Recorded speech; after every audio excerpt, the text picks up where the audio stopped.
This is the Yanks Go Yard podcast with Adam Weinrib and Thomas Carranante. Welcome to the Yanks Go Yard podcast, where the Dodgers are the Yankees and the Yankees are sitting at home. I'm Adam Weinrib alongside Thomas Carranante. The Dodgers and Dave Roberts want to get 4 more wins and continue to ruin baseball. How did they become the Mecca of the game that Brian Cashman ironically tried to be like a week and a half before the Dodgers put their master plan into action?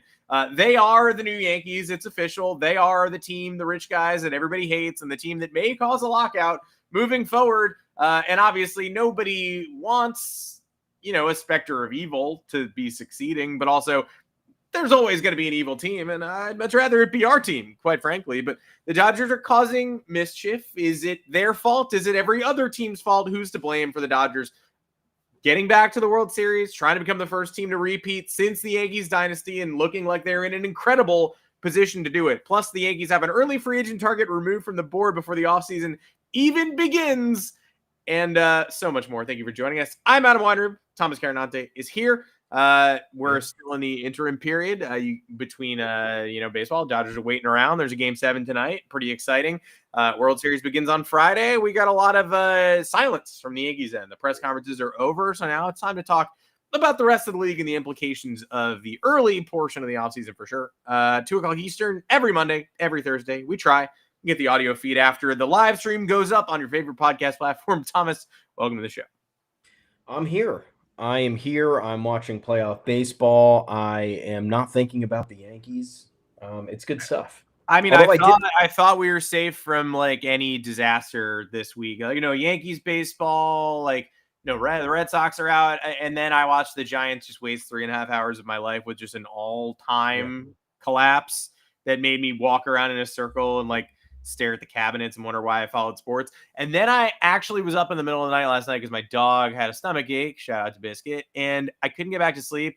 And then I had a dream after probably 45 sleepless minutes about the Red Sox reinserting themselves into the playoff field and facing the Yankees in the ALCS.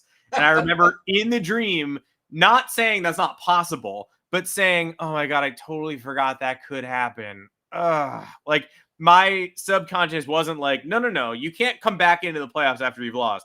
My subconscious was just of course. How they do this? Oh, I totally forgot. That was so obvious from the start that they were going to show up in the playoffs again.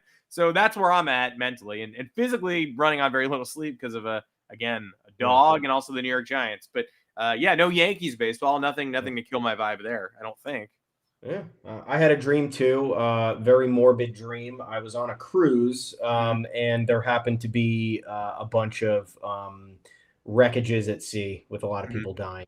And I woke up as there was a giant ship about to hit our cruise ship. So cool. I guess that's equivalent to the Giants game yesterday. I guess that's equivalent to every Yankees playoff run ending abruptly, just a giant commercial ship or a cargo ship crashing into your Royal Caribbean as you're trying to enjoy a tan. But yeah, that's where I'm at. I mean, am I thinking about any transformative stuff surrounding the Yankees? I had one idea I'll discuss at the end here, but otherwise I'm watching this Blue Jays playoff run, and it's just crazy.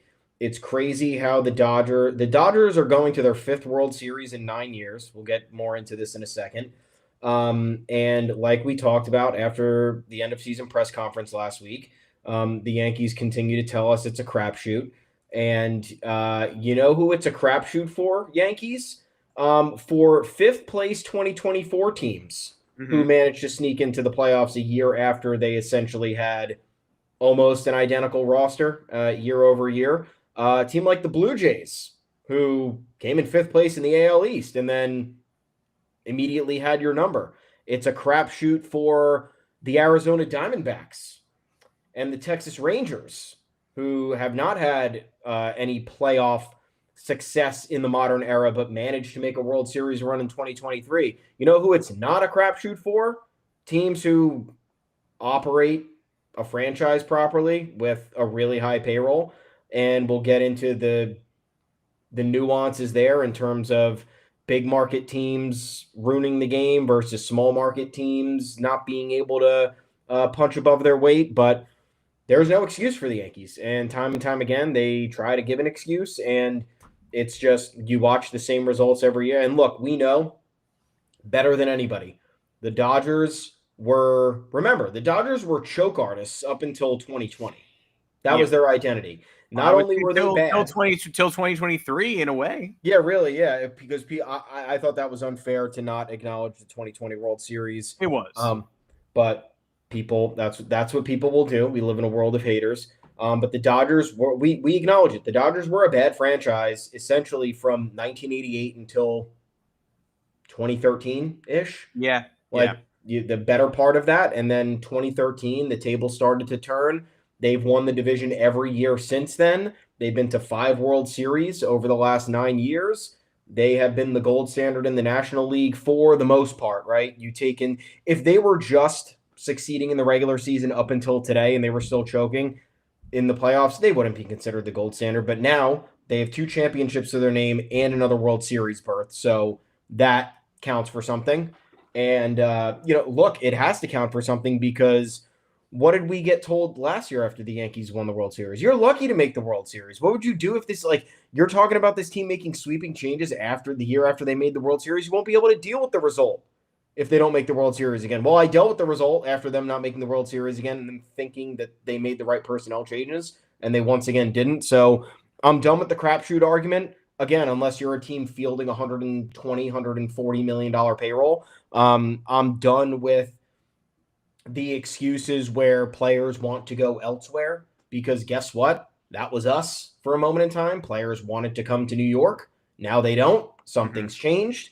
I don't think it's all the Yankees' fault. I think there's the geographic implications of players coming over from Asia, obviously. I think there's players kind of just being done with the pressure and having to deal with the media and having to deal with the fans and having to deal with the taxes. The taxes are very much real. As we've seen over these last few years.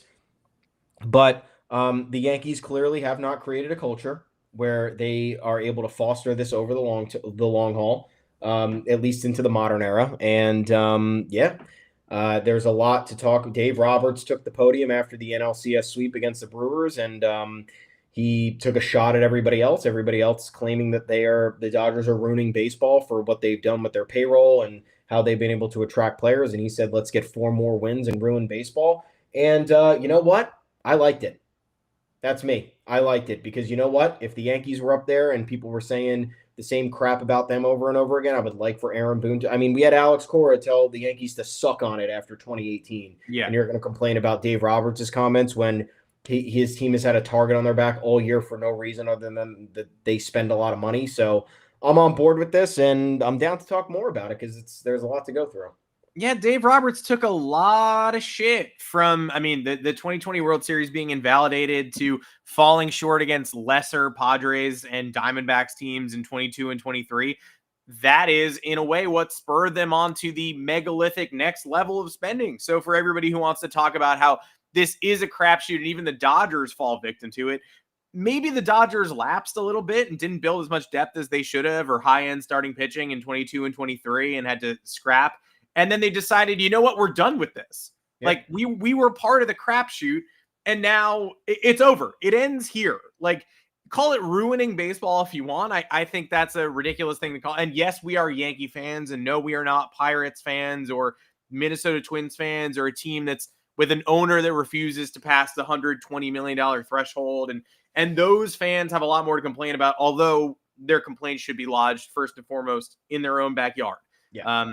But those teams are they're definitely at a disadvantage. The absolute small markets. And the Dodgers are at an advantage. They have the ability to target Shohei Ohtani and know that is going to be a franchise-changing, culture-shifting move that is going to allow them to become the premier destination. Specifically, the way Ohtani structured his contract lets them welcome Yoshinobu Yamamoto in without making him take a pay cut a couple of weeks later. Do I think the deferral loophole needs to be cleaned up? Sure, but also it's too late because there's nobody who has the level of earning power that Shohei Ohtani does. I'm checking around. No one in the world. Like, nobody else would be willing to sacrifice that much money in deferred payments.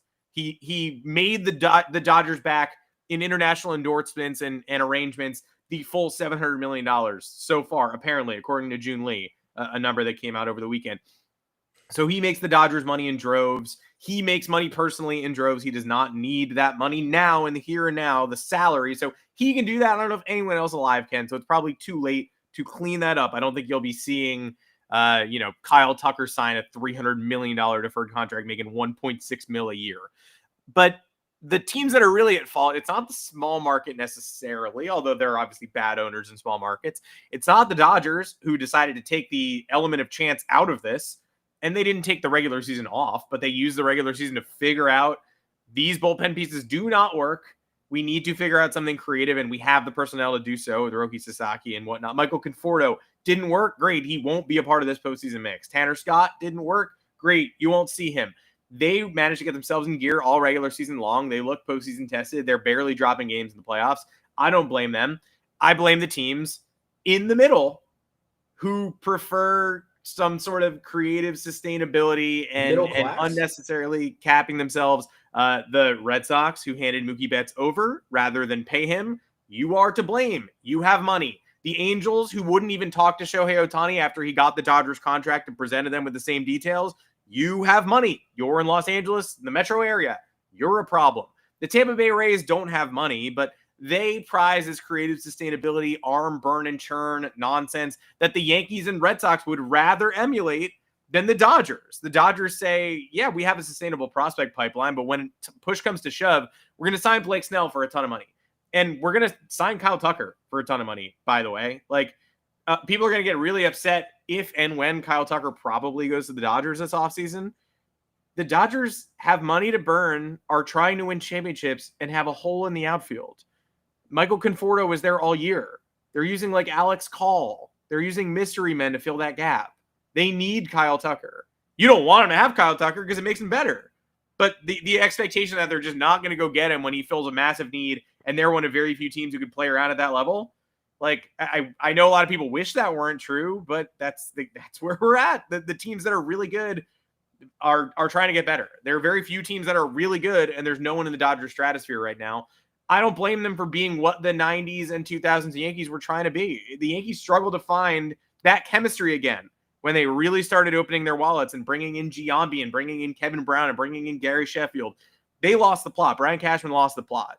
But they had financial firepower. Like, they could do the same thing, but they couldn't find the balance and rhythm. The Dodgers have the money. They have targeted the right people, personnel over and over again. I don't think they're going to stop. So I don't love it. I'm bored that we're going to probably get a repeat champion and they'll probably go for a third next year.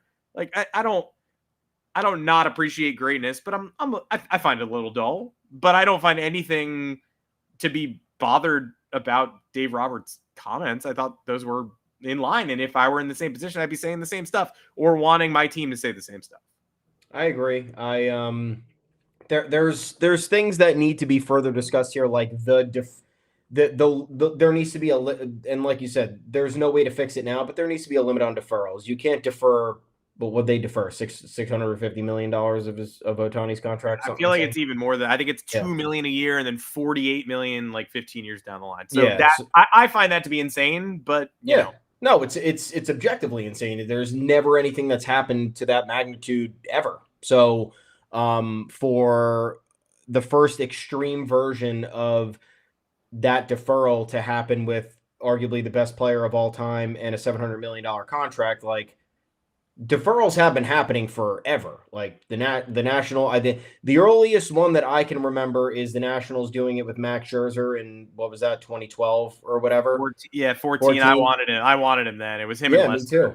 But like MLB had knowledge of like, oh, okay, like owners are deferring payments. Like we should probably cap a limit or figure out, and they didn't do anything. They didn't do anything for 10 years. So that's MLB's fault. Secondly is, we talked about this last week, the difference between singular owners and ownership groups. So this is where the Dodgers have the advantage. And again, I'm not sitting here saying it's an unfair advantage. I'm saying that it is an inherent advantage when you have 5 to 10 millionaire billionaires in one room being able to disperse the funds on a micro level versus Hal Steinbrenner, who is one man paying out as many people as he is. That doesn't change much. It just puts more pressure on the singular entity to absorb the costs of whatever it is. And it's a little bit more difficult to maybe stomach if you're dishing out $400 million contracts over the course of, however long. He's done it. He's obviously capable of doing it, but what the Dodgers have accomplished and done with their financial aggression is kind of unforeseen at this point. And then lastly is everybody's to blame here, right? MLB is to blame for not having some sort of guardrail on the deferrals. The Dodgers are to blame, not to blame, but they, again, have an ownership group. It's easier for them to make these kinds of transactions. And lastly, like the rest of the league is to blame. I'm not Ben Verlander going on pointing the finger at all these other teams that have allowed this to happen. But if you do look at even just a couple of the instances, right? Like people yelling at the Rays, you didn't pay Blake Snell and Tyler Glasnow. No, they didn't. They're not going to. They're not one of the, that's not a team that's going to do that. The Yankees not paying Blake Snell an extra $25 million 2 off seasons ago. That's a problem. The Red Sox opting not to pay Mookie Betts. That's a problem.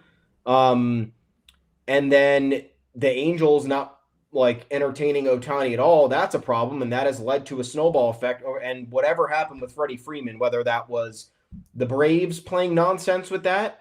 We remember hearing that the Yankees even give Freddie Freeman a call. Yeah, his agent keeping him in a cave and not keeping him posted on the numbers teams were throwing around. It seems like there's malfeasance there, but it's a weird case. Yeah, and look, there's a lot of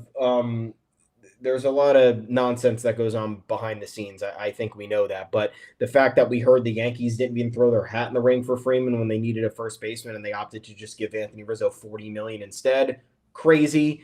There were plenty of other teams that needed an all-star first baseman who was coming off winning the batting title. Like that's a coveted asset. That's not someone you let. There was no free agency competition for Freddie Freeman, I think is the best way to put it. The fact that there was no free agency competition for Freddie Freeman when he hit the open market, the fact that there was no free agency competition for Blake Snell after he had hit the open market, following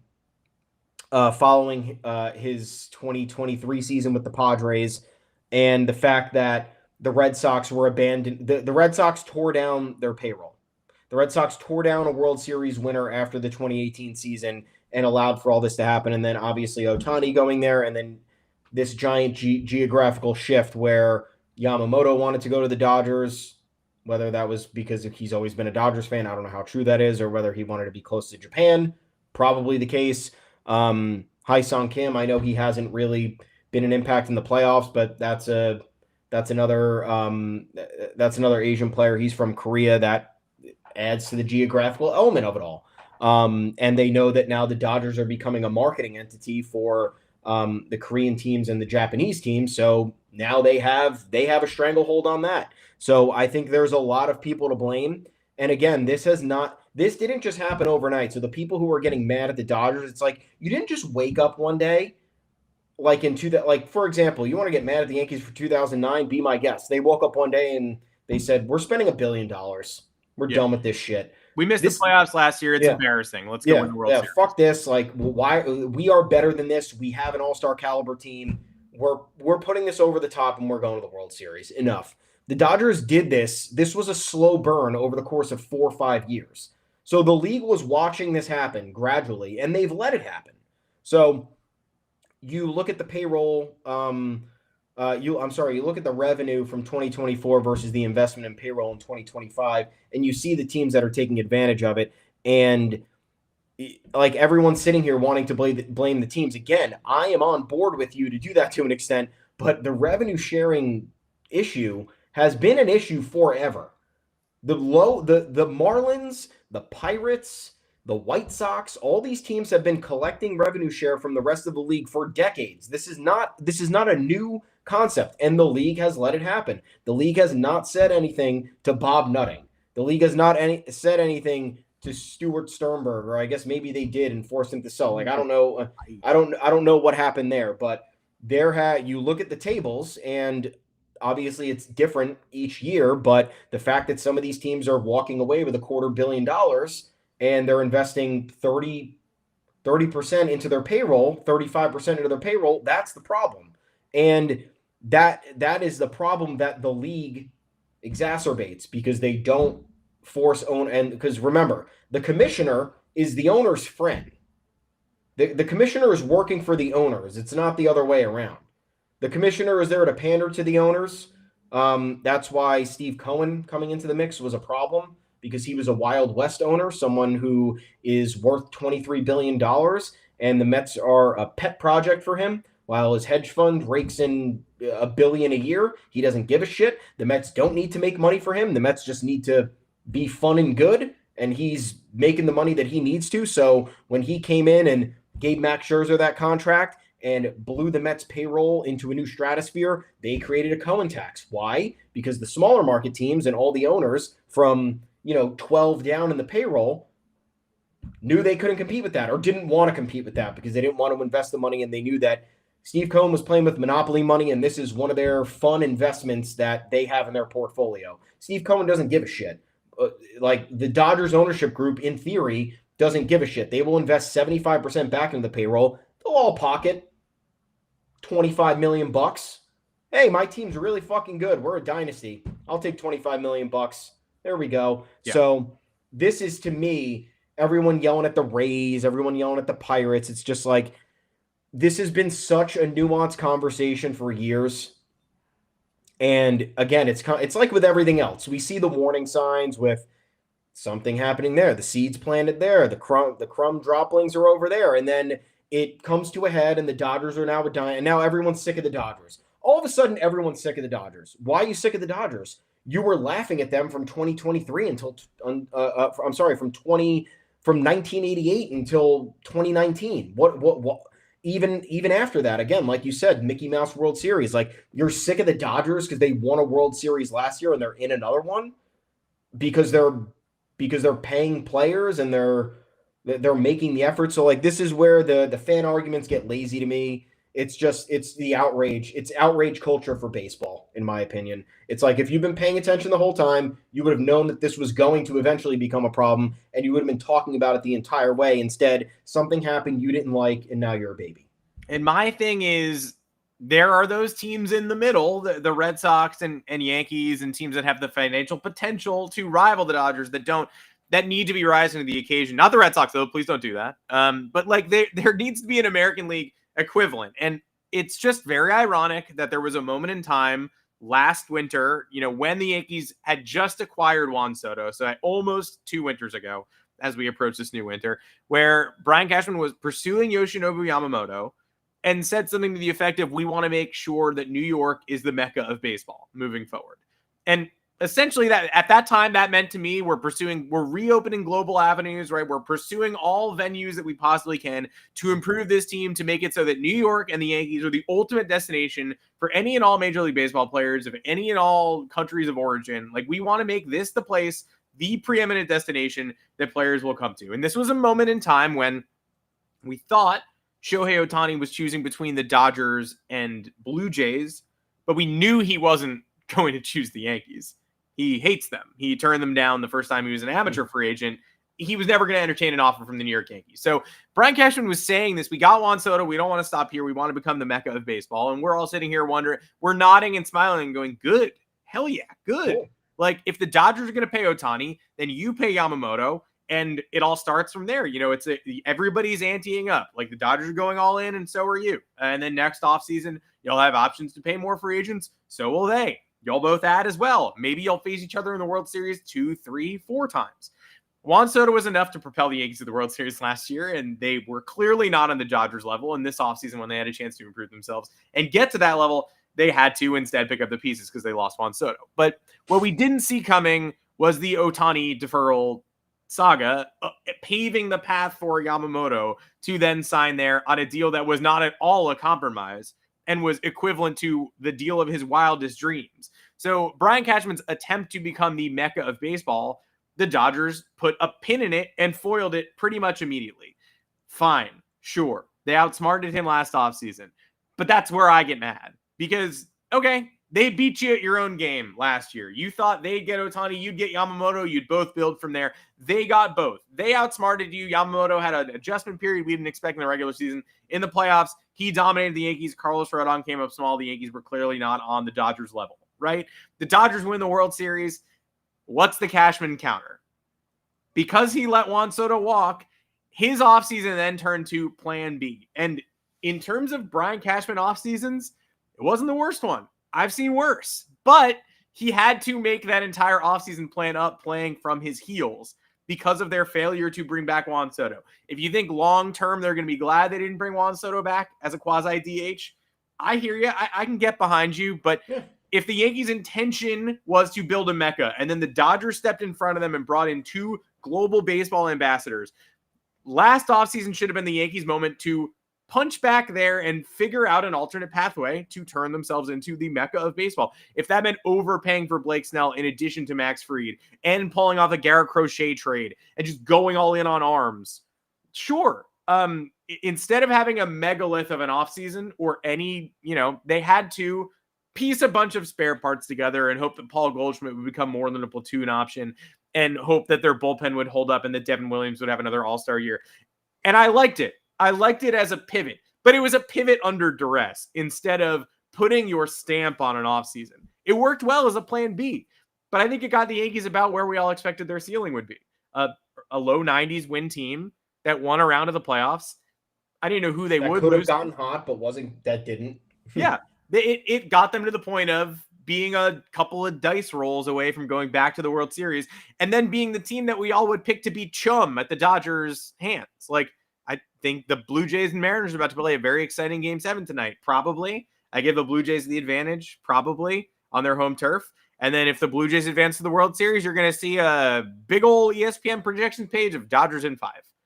And maybe Vlad Jr. in supernova mode is enough to prevent that. Maybe the couple of dice rolls fall in the Blue Jays' favor. Maybe the Mariners pitching. The Mariners rotation had a 6.98 ERA in this series yesterday when Logan Gilbert came out. Like, that's not going to work. That's going to be a couple of dice rolls. That was supposed to be their advantage. The Mariners rotation hasn't held up through a playoff run. I don't know. Feel like there's no AL team that's the equivalent of the Dodgers in the West right now. And the Yankees claimed they wanted to be there and instead have spent the last 2 off seasons since the Ohtani Yamamoto double whammy playing from their heels and trying to reconstruct something. And at no point, though, have they just put their foot on the gas and said, okay, this is not an ideal circumstance, but guess what? We're going to steal the headlines with 4 moves. They're going to absolutely knock your socks off. Instead, they pieced together a certainly reasonable offseason, and then they pretty much fulfilled their ceiling, which was being pretty good and then getting hit by, the luck machine.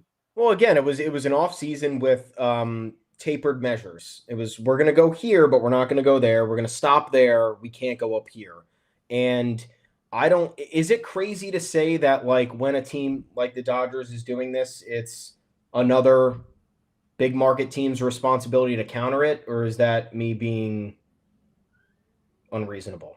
I don't know. I feel like, I don't know. If somebody ups the game in their field, shouldn't they have requisite challengers instead of creating some sort of a monopoly? And again, there were warning signs of this. It's not like the Dodgers just overnight became a hegemon. They've been building this for a while. And look, we're part of the problem. I'll be the first to say that. We argued against signing Yoshinobu Yamamoto for $375 million.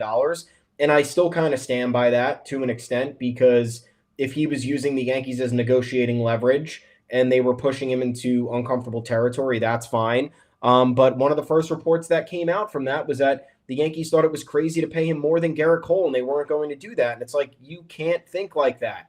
Yeah. If you're paying him $50 or $75 million more than Garrett Cole, sure. If it's $15 million, then just pay it.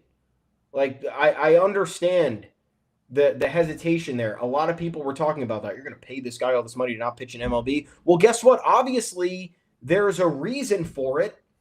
Like, Ohtani, if Ohtani wasn't subject to the international free agency spending limits, he would have gotten a ridiculous contract. whether people wanted to give that to him or not. It just would have been what the market dictated. And if there's somebody usually with this type of hype coming over, like the most of the time, especially for something as high as 300 something $million, like you're getting what you need to get out of it. And the Dodgers have gotten arguably everything they needed to get out of Yamamoto so far. He's literally helped pitch them to the World Series this year, helped them win one last year. I don't know what those endorsement deals look like like Ohtani's revenue from his just international status is bringing in marketing dollars. I'm sure Yamamoto is bringing in a modest amount. I don't think it's as much as Ohtani, but I'm sure that there is some sort of factor there that's helping out the Dodgers with another revenue stream. But yeah, I mean, that was another conversation where we were wondering if, the Yankees were getting jerked around as an extra bidder in the big market bidder in the process. So I don't really know the answer, but apparently, there's been a lot of times in this modern era where the Yankees have either gotten outbid or have stopped spending. Corey Seager is one example. The Yankees were said to have liked him, and then the Anthony Volpe conversation got in the way, and then the Rangers wanted to make a splash before the lockout, and they gave him a giant offer, and it was not something the Yankees were willing to go to great lengths to, and it was just like, okay, but why? And why? Number one, why? And then number two, how many more players are we going to do this with? Because you did it with Freeman, you did it with that shortstop class. I know Soto was a little bit of a different story, but you still lost the bidding there, and you weren't willing to go over a certain amount. You objectively lost the bidding. Yeah, like you lost the bidding. I like a lot of complicating factors, a lot of caveats, a lot of asterisks. But I'm not mad about it. I'm not somebody mad. outbid you. But they lost. They've been losing a lot of bids, and I didn't come prepared with all of the ones that they've lost over the last few years. But you can look back to Kyle Schwarber going to the Phillies. That was a Kyle Schwarber for years has been rumored to be Brian Cashman's white whale. Yeah. Didn't make an aggressive play for him. Okay. Got non-tendered, and we didn't make a play for him though. And then got a chance to trade for him at the 2021 deadline. He went to Boston instead of you. You picked Anthony Rizzo. Mm-hmm. We loved Anthony Rizzo, but if he's really your white whale, you passed up the opportunity to acquire him like 5 times. Yeah. I mean, step in front of the Red Sox to do that couldn't ask for a better outcome. We can go far as back as Bryce Harper and Manny Machado. They didn't get outbid. They just kept themselves out of that. Literally the only deal that they have gone above and beyond for is Garrett Cole. And that's because they had no pitching. And then can we call Max Fried going above and beyond? I guess, but it didn't feel that way. It didn't feel like you kind of knew the Red Sox. I think they were the other main team in contention. They weren't willing to go to great lengths, to really push the Yankees to the brink. And again, the Yankees insured themselves once more. They said, oh, we're going to extend this contract an extra 2 extra years so we don't have a higher luxury tax hit for the first 6 years or whatever. So clearly there are limitations on the Yankees end. There's a lack of creativity in terms of the financial maneuvering. And you can even go as far back to talk about DJ LeMahieu, Aaron Hicks, every other dead contract that they have had over the last few years. Those go on for at least 1 year too long. Most of the time it's 2 years too long. And it's that, even with Alex Verdugo last year, I think the Alex Verdugo, Michael Conforto parallel is the best thing that you can look at through a lens of 2 contenders who spent money or assets on somebody. The Yankees traded for Verdugo. They traded assets, 2-3 prospects or, reliever / prospects for Alex Verdugo, who cost $9 million for the year. The Dodgers went out. They overpaid for Michael Conforto for $17 million for this year, because they thought they could, fill a need quicker by offering more money, which there is value in, so you don't sit there with your, you don't sit there twiddling your thumbs throughout the offseason trying to find that piece that you need. The Dodgers said, hey, we're going to pay this guy early, we're going to fill the need, whatever. It blows up for them. It doesn't work. The fans are complaining. Is he there for too long? I would say so. He was a bottom 5 qualified hitter for literally the entire season, but guess what? They cut bait when it mattered most. He has nothing to do with these playoffs. The team has been excelling during these playoffs, obviously excelling also at the expense of their opponents forgetting how to play baseball. But the Dodgers objectively are looking like a better team without Michael Conforto in the fold. What the Yankees do with Alex Verdugo, ever since he started performing poorly in mid-May, they kept him there. They kept him there some more. They kept him there longer. They kept him there for the entire playoff run. They didn't sit him for one single game, and then they got the result that they did. He whiffs over a breaking ball to end the World Series, and everybody looks like an idiot. So it doesn't just go back to, oh, the Dodgers spend a lot of money and they deferred Ohtani's contract. It goes back to there are other teams with the resources to make moves faster, to be more efficient, to get ahead of everybody else. And only the Mets, in my mind, only the Mets and only the Dodgers are doing that. And I don't like to clown on the Mets that much because I think that Steve Cohen is somebody who cares about the team, and he's somebody who goes to great lengths to listen to the fan base. The Yankees, on the other hand, disrespect their fan base constantly over and over again. They disrespect their beat reporters over and over again. We see it every single year. So I have some respect for the Mets, and it's not fun watching a team achieve historical worst. Like, yeah, am I laughing at the worst of the worst Mets fans who decided to talk shit the moment Juan Soto got traded to the Yankees and said that he was gone and the Yankees shouldn't even care about this year because it doesn't matter? Yeah, like, I'm glad that they experienced some misfortune, but on the whole, like, Steve Cohen's trying. The Mets are trying. They're paying players. They're getting guys in the room. They're staying competitive with the market. They're blowing by market prices to get what they want, and it didn't work out for them, and it's unfortunate to see that. The Yankees are not doing that. The Yankees are even keel. We're hovering around 300. We're not going over it. If we're under it, that's great. We're going to make some creative trades. We're not going to be cutthroat. We're going to see how much longer we can wait until this guy on a bum contract is going to last us until we absolutely can't stomach it anymore, even though the fans have been complaining about it for 2 years. So that, to me, that's the difference of it all. The Yankees don't get ahead of their problems. They're passive. The Mets and the Dodgers, they are aggressive. And they're a little bit more at the forefront of everything. And unfortunately, it's two diverging examples because the Mets did not build off of what they did last year, and instead they looked kind of stupid this year, and the Dodgers are probably going to repeat as world champions. More proof that you need to consider chemistry when you're putting these super teams together too, and the Dodgers have done that. But it's interesting to note that we are entering an offseason where there is more than likely going to be an MLB lockout on everyone's minds for the 2026-27 offseason. So we're one offseason away from a likely lockout that Rob Manfred has already all but said, hey, you know, sometimes we use lockouts as a negotiating tool. Okay, buddy, you're going to lose some games, I think, friend. But knowing that there's going to be the potential of missed games, the potential of an uncomfortable offseason where teams and players aren't going to be able to speak and agents aren't going to be able to facilitate any change, that's changing how certain teams operate this offseason. Already, we're getting preemptive reports that teams are uncomfortable offering multi-year deals because they don't know what the future is like. There's one version of that where they just are worried about paying someone for a 2027 season that might be lost, which is ridiculous. But there's also a version of that where aggressive teams or teams that are pretending to be aggressive maybe don't know if there's going to be a salary cap in place, don't want to spend too far over that cap, don't want to have to sacrifice players. There will be a lot to sort out if there's any sort of cap. I think a lot of teams, there's plenty more to worry about.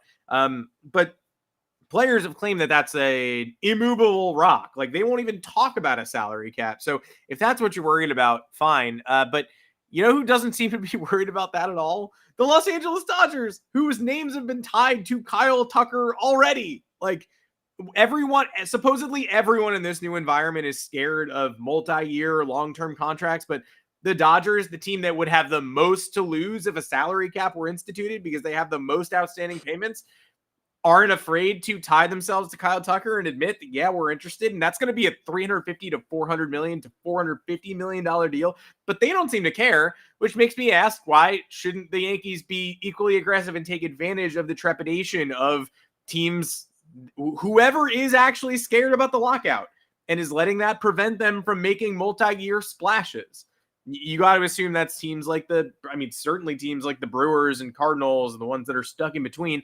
Probably teams like the Braves, you'd have to think. Maybe the Red Sox, who looked very aggressive last year and signed a whole bunch of people to a whole bunch of under $200 million extensions after making blockbuster trades.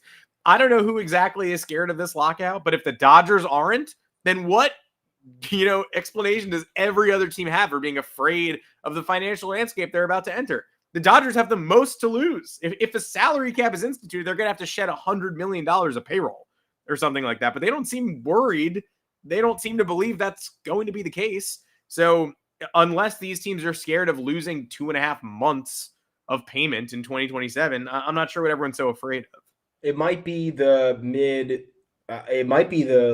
owners for, like I said, the payrolls from 15 to 30 worried about a salary floor, which I know obviously is probably not going to get instituted because that's arguably the most advantageous way to change everything. You force teams to spend. The billionaires aren't going to like hearing that. They'd rather have a cap because the cap limits what they can spend and it controls the market on players. So you would not see, in theory, $700 million deals for Shohei Ohtani or Juan Soto. You probably wouldn't even see a whole lot of Mike Trout deals either. You're not seeing $450 million or $500 million or whatever it was. So the lockout is going to simply be a standoff between the owners and the players over what the next financial landscape is going to look like.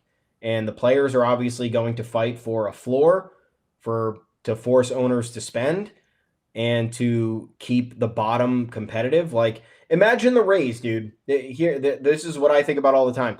Imagine the Rays, who, again, their former executive who got them to a World Series and made them relevant has been with the Dodgers now for about 11 years, 12 years, Andrew Freeman. Imagine if the Rays sunk an extra $50 million into their payroll. Mm-hmm.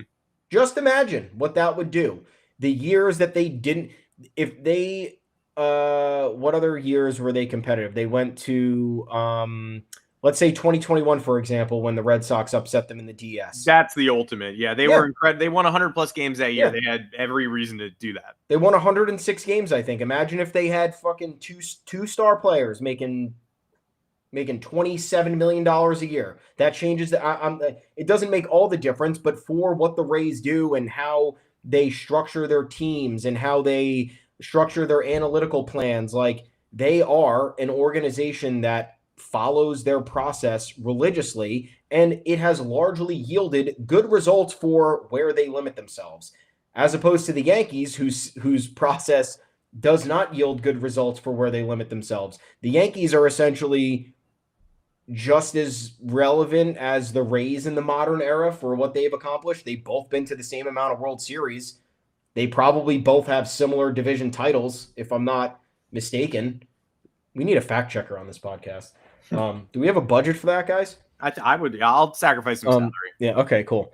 You sacrifice 5 minutes of talking time to look this up. No, I'm going to look it up right now because what the Rays have done is impressive. The Rays have won the division in 2020 and 2021, and they came in second in 2019 and second in 2023. They won in 2008 too, I believe, right? They won in, yeah. I'm looking like 2017. I want to do the Aaron Boone era because that's really where they traded for Stanton and then everything went to shit. They started cutting payroll, so that's really where the line of demarcation is for me.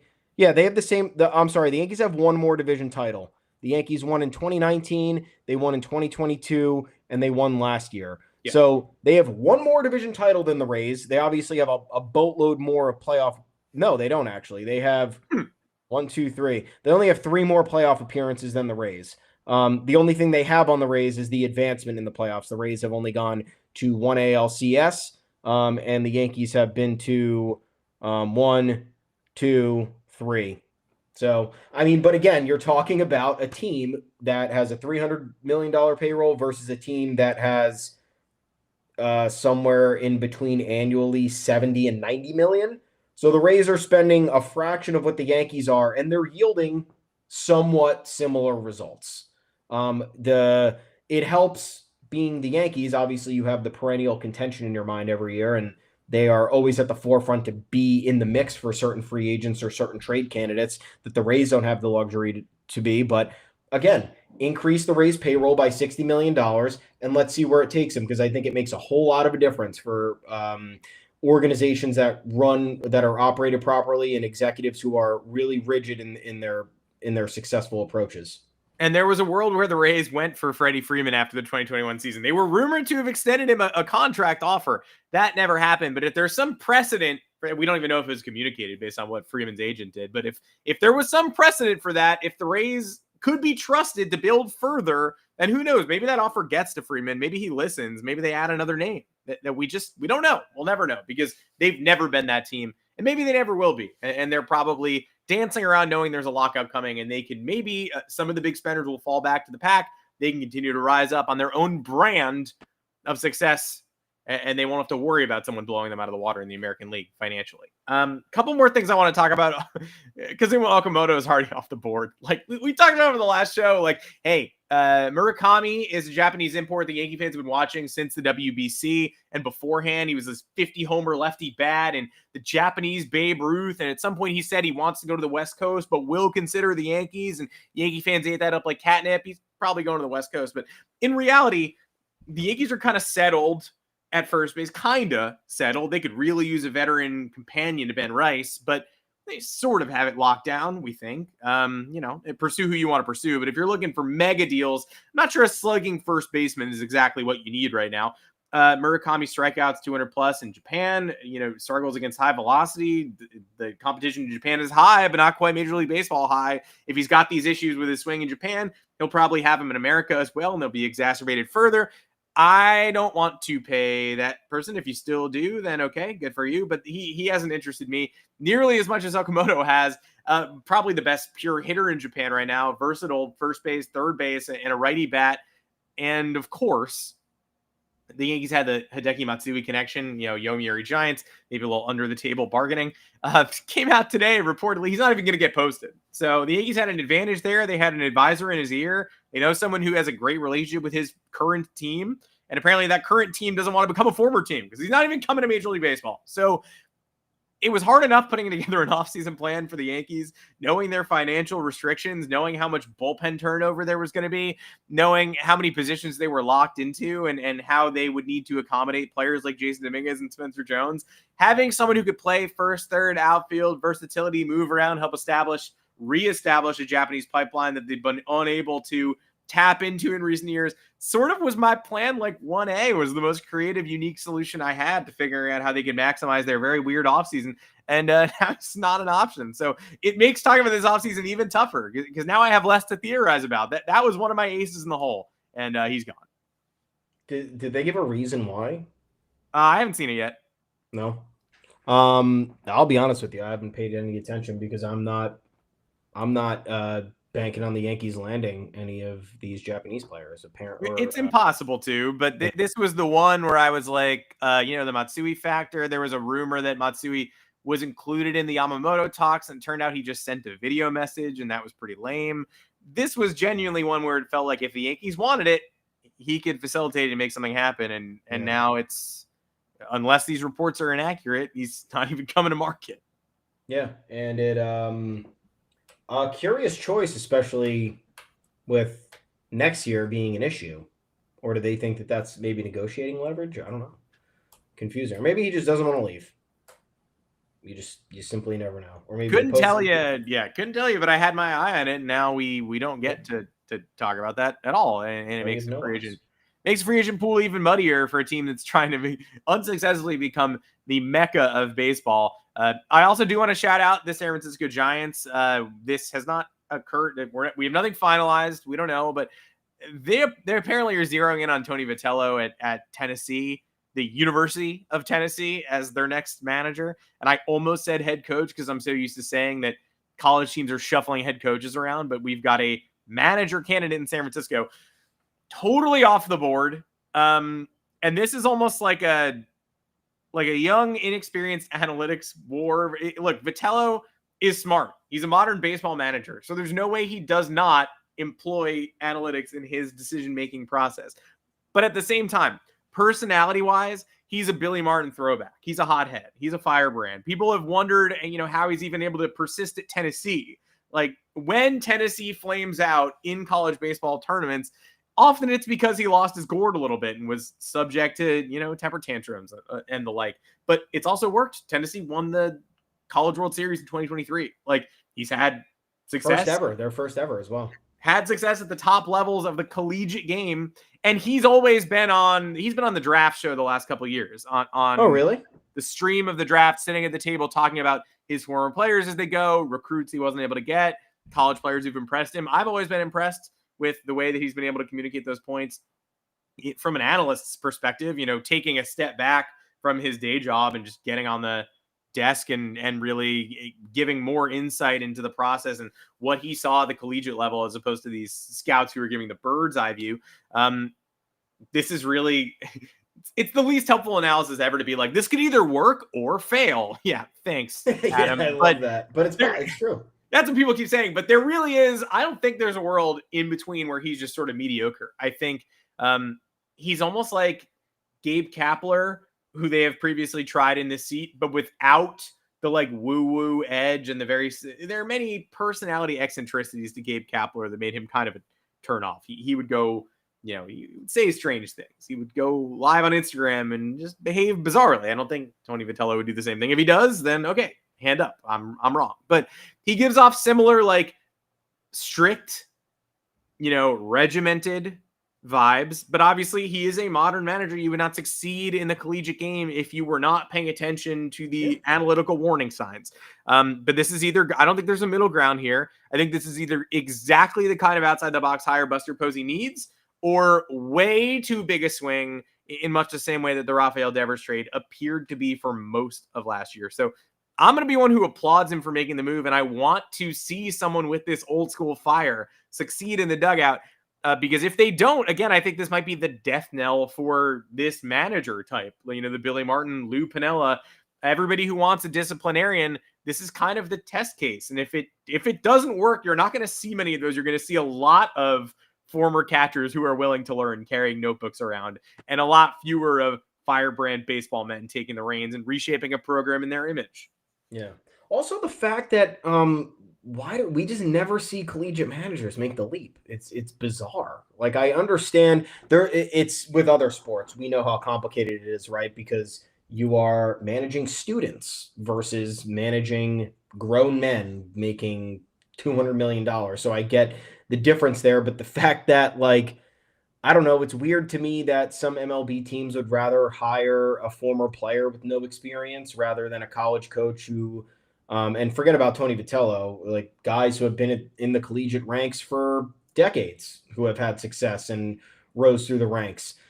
There's always the thought of that disconnect, but we've seen in rare instances other leaps make the difference. Like, I know Jim Harbaugh going from Michigan. I know he was NFL first, but he went to Michigan, was there for a decade, then came back to the NFL.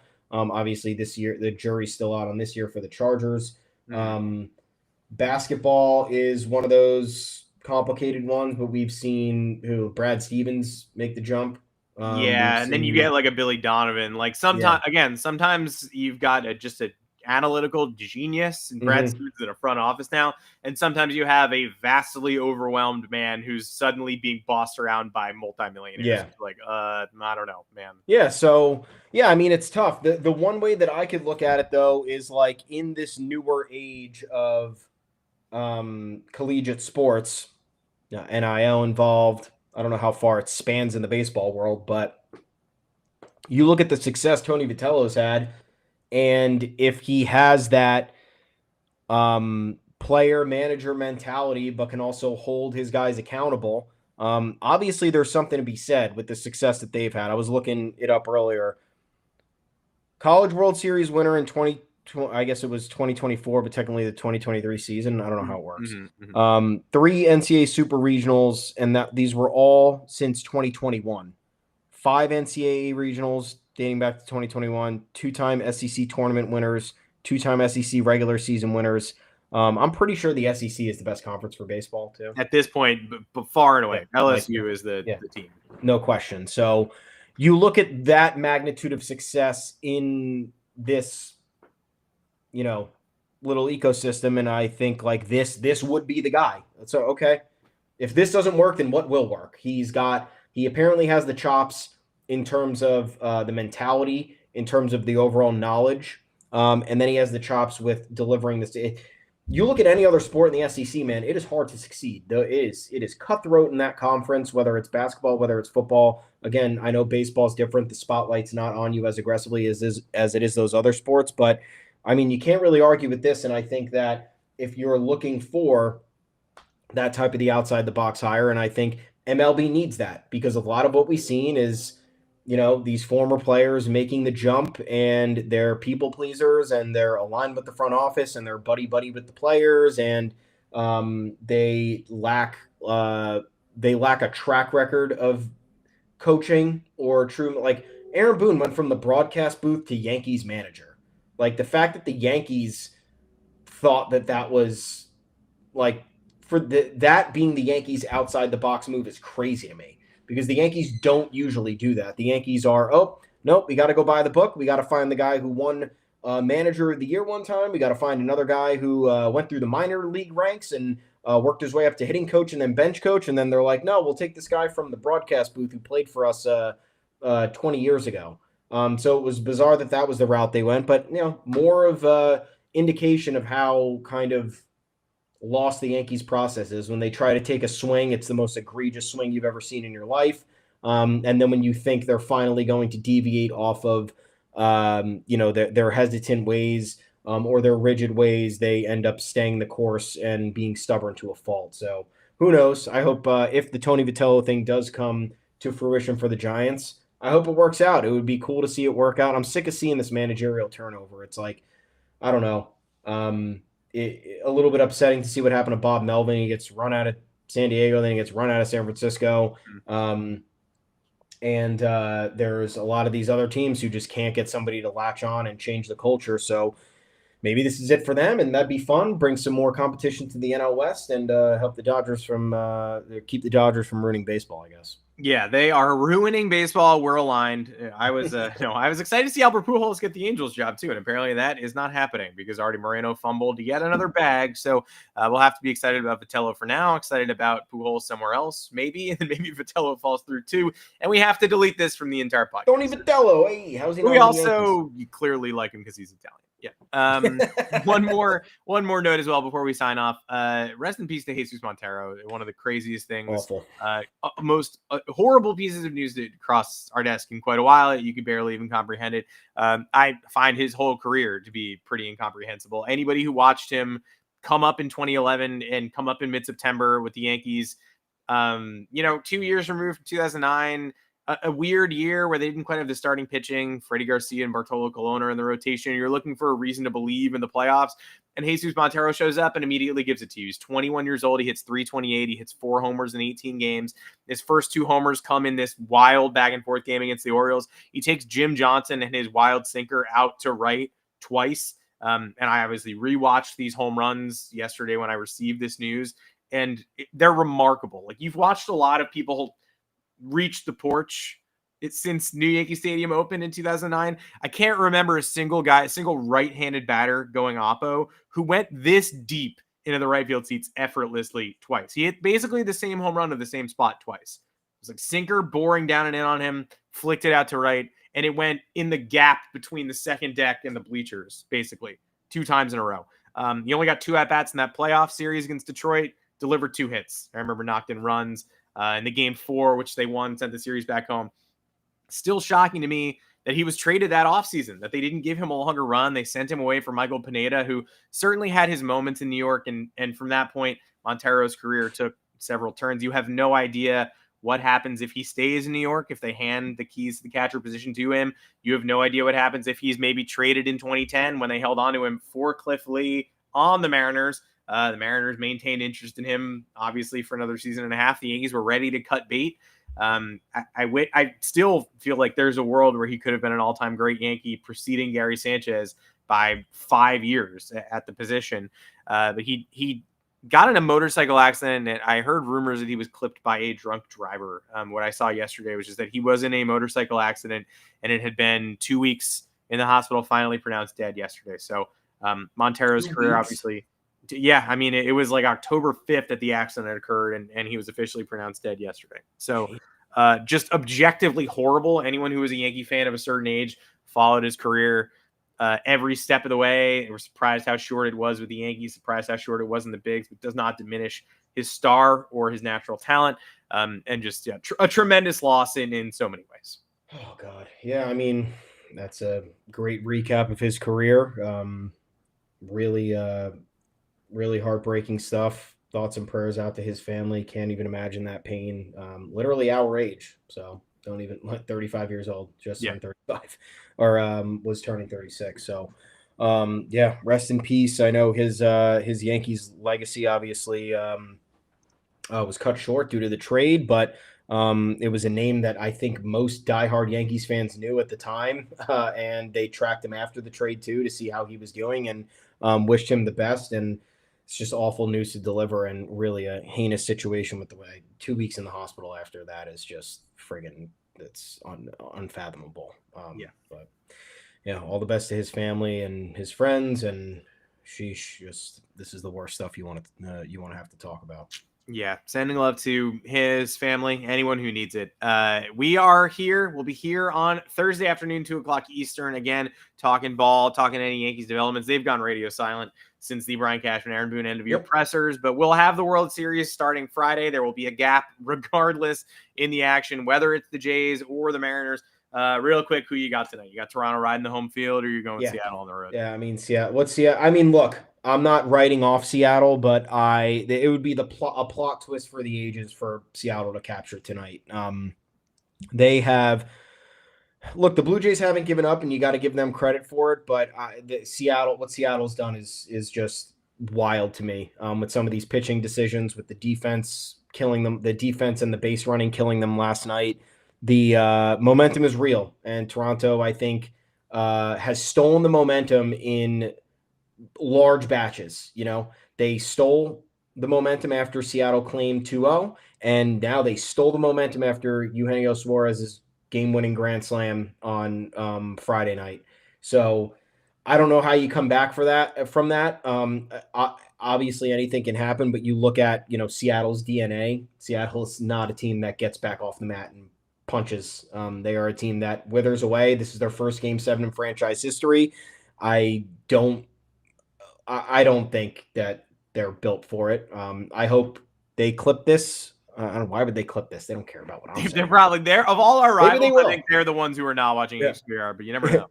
Maybe they will clip it. Hopefully they do. I don't see any, which it's going to be a Blue Jays Dodgers World Series, and I am buying an Ohtani jersey. I'm buying a Conforto jersey, dude. And I'm wearing a different jersey every single day the World Series is taking place, hoping the Dodgers absolutely beat them up and down the street. So that's where I'm at. Unfortunately, hey, if it's a Dodgers Mariners World Series, that was something that I was looking forward to after they took the 2-0 lead. I think that would be a little bit more captivating. But yeah, I'm going Toronto. I don't think there's any way that Seattle can pull it off. I would agree with you. I didn't think there was any way Seattle was going to win Game 5, to be honest with you. And that spectacular comeback in late innings was impressive. It's kind of ridiculous how little they were able to parlay that into success in Game 6, especially given that game was never really out of hand last night. Like, they had bases loaded opportunities in a 2-run game and a 4-run game and double play. Savage is one of like 3 or 4 pitchers in MLB playoff history to end 3 innings on double play balls. So yeah, they had every opportunity last night and they squandered them all. They looked unprepared. They looked undisciplined. That was a Game 6 with a chance to go to the World Series. Yeah. On the hostile road environment, I understand, but you tamed it in Games 1 and 2. Yep. They played their worst game of the series in Game 6 with a chance to go to the World Series on the line. I can't pick them tonight, but you'll see if we're stupid or smart when we return on Thursday, 2 o'clock Eastern, here on the Yanks Go Yard podcast on YouTube and on your favorite podcast platform in the aftermath. I'm Adam Weinrib. You can find me on Twitter at Adam Weinrib. Thomas Carranante, where can the people find you? Same place as always, at Tommy's_takes. You can also find us at the official Yanks Go Yard account at Yanks Go Yard FS. It's a good time. Please like and subscribe to the YouTube channel. That's how you know when we're going live. Off season will begin in full force 5 days after the World Series, but really the day after the World Series, because everyone officially becomes a free agent. We can start speculating. So we might be going live at different times. Also, most importantly, head on over to yanksgoyard.com. It's where all the content is. We're keeping everybody informed on up-to-date Yankees stuff, news, little roster moves, little injury updates, other rumors and speculation. So that's where you're going to want to be in between the podcast. We can't talk about everything that we're writing about. So that's where you guys come in. Appreciate you guys tuning in and reading, of course. Have yourselves a good rest of the week. We'll see you on Thursday with maybe something else. I don't know. We'll see. Maybe. Hey, let us know what you want to see or hear. Reach out in the comments or come find us on our social channels. Go to the YouTube video, go to the podcast feed, subscribe, like, make your voices heard. Until next time, Madam Weinrib, before Thomas Carranante, we will see you here on Thursday.